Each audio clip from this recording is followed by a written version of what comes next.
മതം മറന്ന് സൗഹൃദം പാടില്ലെന്ന തിട്ടൂരവുമായി ജമാഅത്തെ ഇസ്ലാമി. മതം മറന്നാൽ സംഘർഷമുണ്ടാകുമെന്നാണ് ജമാഅത്തെ ഇസ്ലാമിയുടെ വാദം.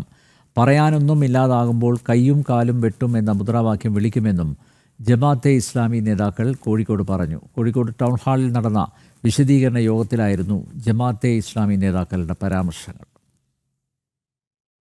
അത് കേട്ടാൽ യഥാർത്ഥത്തിൽ നമുക്ക് അതിന്റെ ഉള്ളുകള്ളികളെ കുറിച്ച് ചിന്തിക്കാതെ നമ്മളും മൂളിയിരിക്കുകയാണെങ്കിൽ അത് വലിയ തെറ്റ്. എന്താണ് മതം മറന്നുകൊണ്ട് നമുക്ക് സൗഹൃദപ്പെടാൻ കഴിയണം എന്ന് ചില ആളുകൾ പറയാറുണ്ട്. മതം മറന്നുകൊണ്ട് സൗഹൃദപ്പെടാൻ കഴിയണം എന്ന്. മതം മറന്നാൽ പിന്നെ എവിടെയാണ് സൗഹൃദം?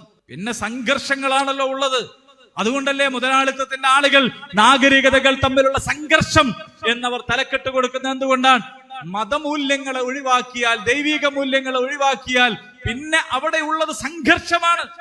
പ്രസ്ഥാനത്തിന് നേരെ വന്നാൽ ഞങ്ങളുടെ നിലപാട് ഇങ്ങനെ നേർക്ക് നേരെ നിന്നിട്ട് പറയാനുള്ളത് പറയുമെന്നതാണ്.